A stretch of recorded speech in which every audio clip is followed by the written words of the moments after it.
हे बंधु साई शावड़ा, welcome back to another video. आज की वीडियो उन बच्चों के लिए होने वाली है जो आईटी फील्ड्स के अंदर जॉब करना चाहते हैं, बट उनके पास आईटी का बैकग्राउंड नहीं है। मीन्स उन्होंने कोई बीटेक नहीं कर रखी और वो आईटी कंपनीज तो ज्वाइन करना चाहते हैं, बट आईटी कंपनीज उनको हायर ही नहीं करती बिकॉज उनके पास कोई आईटी का या प्रीवियस कोडिंग में कोई बैकग्राउंड है ही नहीं, ना उन्होंने कुछ काम किया हुआ है। तो आज मैं उन दो तरीकों के बारे में बात करने वाला हूँ। हालांकि देखो, गूगल में आप डालोगे तो बहुत तरीके आएंगे, तो ये दो तरीके मैं अपने एक्सपीरियंस जो मैंने लोगों को आते हुए देखा है जो नॉन आईटी बैकग्राउंड के थे बट उन्होंने आईटी के अंदर जॉब्स पाई है। तो आज मैं उन दो तरीकों के बारे में बात करने वाला हूँ। और गूगल पे में कह रहा था कि 10 तरीके होंगे, बट होता वही है ना, जो आप देख रहे होते हो प्रैक्टिकल जिससे लोग आ रहे होते हैं तो वो कुछ 2 या 3 ही होते हैं। जैसे पिक्चरों में ही होता है कि 10 तरीके हैं, हीरो होता है वो अपना अलग ही लाइन में चला जाता है और वहाँ से सक्सेसफुल होता है। हो आप वहाँ से भी सकते हो या आपको खुद देखना है, बट आज मैं उन दो तरीकों के बारे में बात करूँगा जो मैंने अपने पर्सनल एक्सपीरियंस से देखा है लोगों को आईटी फील्ड में आते हुए without any BTech background. So start करते हैं इस वीडियो को। Coming to our first step, सबसे पहले यार आप क्रैश कोर्सेज ज्वाइन करो या फिर आप ऐसी कंपनी ढूंढो जो आपको एक प्लेसमेंट के लिए कोर्सेज करवाती है। यूजली 6 महीने या 1 साल तक के कोर्सेज होते हैं जो आपको अपनी फिजिबिलिटी के अराउंड देखना होता है कि आप 6 महीने में सीख पाते हैं, साल में सीख पाते हैं। उस कंपनीज क्या करती है, आपको ना कोडिंग सिखाती है, कोडिंग इंटरव्यूज के लिए तैयार करवाती है। कोडिंग भी यार आपको C++ हो गई, जावा हो गई, ये सब सिखाती है। यूजुअली अगर आप नहीं हो, फ्रेशर्स हो, तो आपको ना कोडिंग जरूरी जावा C++, ये थोड़ी टिपिकल लैंग्वेजेस होती है, तो स्टार्टिंग इसी से सिखाते हैं ताकि आप जब पाइथन पे आओ या फिर HTML, Node.js इन सब पे आओ तो वो आप इजीली ग्रैस्प कर सको। तो मेनली ये थोड़ी कॉम्प्लेक्स होती है, तो कॉम्प्लेक्स अगर एक बार बंदा सीख जाता है तो बाकी सब लैंग्वेजेस पे वो अपने हाथ इजीली बिठा सकता है।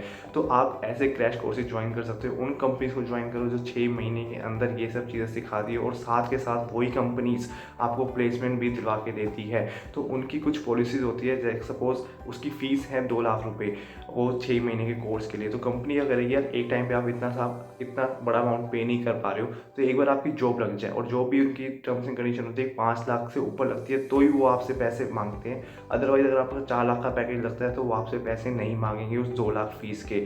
अगर आपका 5 लाख से ऊपर पैकेज लगा तो 2 लाख रुपये वो आपसे इंस्टॉलमेंट के बेसिस पे लेते रहेंगे। तो ऐसी कंपनीज आप ज्वाइन करो। कंपनीज मैंने भी कुछ रिसर्च की, बट वही बात है मैंने अभी तक देखी हैं। एक्चुअल में जब आप जाओगे उनसे बात करोगे तो आपको 20-25 पेज का ना एक एग्रीमेंट पकड़ाते हैं। और मैंने ये पर्सनली लिंक्डइन की स्टोरीज पे ये सब देखा है कि वो बोलते तो ऐसा है कि हम आपको मतलब इतने टाइम बाद आपको ये वापस पे कर सकते हो, बट बाद में जाके काफ़ी ज़्यादा दिक्कतें आना स्टार्ट होती हैं जब आप इन कंपनी के साथ क्रैश कोर्स करते हो। और ऐसी भी हैं जो काफ़ी अच्छी हैं और वो काफ़ी अच्छा पैकेज लगा के भी देखती हैं। तो आपको भी यार ये खुद देखना है, अगर वो 20 पन्नों का आपको एक एग्रीमेंट पकड़ा रहे हैं तो आपको यार वहाँ पे साइन नहीं करना। जो यूजुअली हम अगर मोबाइल ऐप्स में सीधा प्राइवेसी एंड वो छोड़ के हम सीधा आगे बढ़ जाते हैं, आपको 20 पन्ने पढ़ने हैं, एक एक चीज़ पढ़नी है ताकि कल को वो आपको बेवकूफ़ ना बना पाए और आप हर एक चीज़ खुद अपनी आंखों से चेक करके तब जाके आप उसमें एडमिशन ले रहे हो। और ये भी श्योरिटी लें कि आप 6 महीने बाद वहाँ से प्लेसमेंट जरूर लें, क्योंकि कुछ ऐसे हैं जो आपको वहाँ पे ज्वाइन तो करवा लेंगे बट जब प्लेसमेंट की बारी आएंगे वो कहेंगे कि हमारी तरफ से कोर्स कंप्लीट, अब प्लेसमेंट आपको खुद देखनी है। तो ये सब चीज़ें वाली मत जाना, इन सब चीज़ों में अपनी तरफ से बेस्ट देखो। लिंक्डइन पे भी आप बहुतों की स्टोरी देखोगे, वहाँ पे आप देखो, उनसे कनेक्ट करो, उनसे बात करो कि आपका एक्सपीरियंस कैसा रहा इन सब चीज़ों में, देन उसके अकॉर्डिंग अपना डिसीजन लो। Now coming to the second thing, अभी मैं जब कॉलेज में था तो यार हमारे ना एक एक्सटर्नल सर आए थे जो हमें प्लेसमेंट्स के लिए प्रिपेयर करवा रहे थे। तो यूजुअली कॉलेज वालों ने ना किसी बंदे को हायर किया था एक एजेंसी को, तो वहाँ के सर थे। तो उन्होंने मुझे एक बात बताई, हम यूजुअली पाइथन डेटा साइंस करके आए थे तो हमें पाइथन में ज़्यादा इंटरेस्ट था, हम पाइथन ही प्रेफर करते थे रेदर देन जावा C++, क्योंकि जावा C++ ज़्यादा कॉम्प्लेक्स ही, और हम जब स्टार्टिंग पाइथन से कर ली हमने तो फिर पाइथन से जावा C++ पे आना थोड़ी सी डिफिकल्टी रखता है, थोड़ी नहीं कहूँगा बहुत ज़्यादा डिफिकल्टी रखता है। बट यही बंदा अगर जावा C++ करे और फिर पाइथन पे तो काफ़ी ज़्यादा ईजी रहता है। बट हम जैसे पाइथन कर रही थे तो उन्होंने हमें एक बात बताई थी कि अगर तुम प्लेसमेंट्स के लिए बैठे हो ना तो जावा C++ ये 2 ऐसी लैंग्वेजेस है जो मोस्टली प्रेफर करते हैं। तीसरे नंबर पे पाइथन भी है, बट जो असली DS है, डेटा स्ट्रक्चर एल्गोरिथम, वो मेनली जावा और C++ से ही हो सकती है। तो अगर आप इंटरव्यू में बैठ रहे हो पाइथन, आपने जैसे अगर आप पाइथन में हो तो वो मोस्टली, वो दूसरा बंदा जावा का है तो वो जावा वाले को प्रेफर करेंगे रेदर देन यू। अगर वो थोड़ी स्किल्स कमजोर भी रहेगी ना फिर भी वो जावा को प्रेफर करेंगे, क्योंकि जावा सीखना एक अपने आप में बड़ी बात है रेदर देन पाइथन।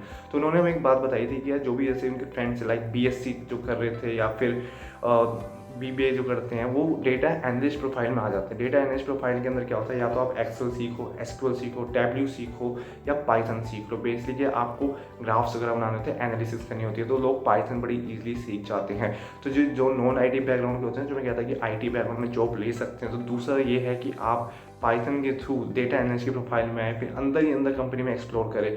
अब आपको मेन है नॉन आईटी बैकग्राउंड से है। और तीसरा मेथड जो यहाँ पर है ये हो गया जो आपको सेल्फ खुद सीखोगे आप। सपोज आपने पाइथन सीखी, ये सेकंड और थर्ड पॉइंट इंटरलिंक्ड है। सपोज आपने पाइथन सीखी, आपको काफ़ी ज़्यादा इंटरेस्ट आया था कोडिंग के अंदर, आपने जावा देखा मज़ा नहीं आया, आपने पाइथन में आ गया। पाइथन के लिए घुसना काफ़ी ज़्यादा मुश्किल है, तो आप डेटा एनालिस्ट जैसी प्रोफाइल्स को पकड़ो जहाँ पे आपको इजीली जॉब मिल सके।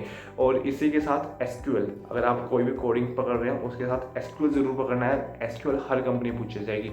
कोडिंग के चाहे वो 1-2 क्वेश्चन आप जवाब ना दे पाओ तो भी चल जाता है, हर कंपनी में नहीं चलता बट कुछ कंपनी में चल जाता है। बट एसक्यूएल एक ऐसी चीज़ है जो A to Z कंपनी में पूछी जाती है। कोई ऐसी कंपनी का इंटरव्यू नहीं होगा जहाँ पे आप एसक्यूएल के क्वेश्चंस ना पूछे जाए आपसे। तो एसक्यूएल मस्ट है आपकी। एसक्यूएल के लिए मैं एक अलग वीडियो जरूर बनाऊंगा, बट आपको पाइथन प्रोग्रामिंग और जैसे एसक्यूएल हो गया, तो ये दोनों चीज़ें कंबाइन होकर आगे इंटरव्यूज़ में जाना है। फिर आपको जो आपके दोस्त IT में हैं तो आपको उनसे बात करनी है कि अगर आपकी कंपनी में कुछ है, या जैसे होता है टेस्ट दे सकते हो, टेस्ट क्लियर कर लिया तो भाई जॉब लग जाएगी। सेम बीटेक वाला भी टेस्ट देगा, सेम आप भी टेस्ट दोगे, तो उनके लिए ना फिर बराबर वाली बात हो जाती है। अगर आप जो टेस्ट क्लियर करेगा वो इंटरव्यू के लिए आए, इंटरव्यू में क्लियर करे और जॉब ले ले।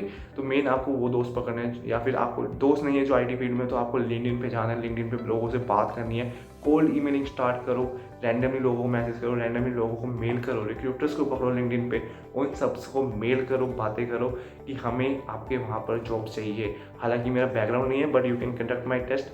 अगर आप टेस्ट क्लियर होता है, इंटरव्यू क्लियर करो, आप जॉब वहाँ ले सकते हो। तो ये थे 2 ईजी स्टेप, ईजी नहीं कहूँगा बट हाँ ये 2 स्टेप्स है जिसके थ्रू आप जॉब ले सकते हो। इसमें मेहनत थोड़ी ज़्यादा लगेगी क्योंकि आपका प्रायर एक्सपीरियंस कोडिंग या IT में था ही नहीं, तो यहाँ पे आपको मेहनत थोड़ी ज़्यादा करनी पड़ेगी, बट एट दी एंड आपकी जॉब लग सकती है IT के अंदर।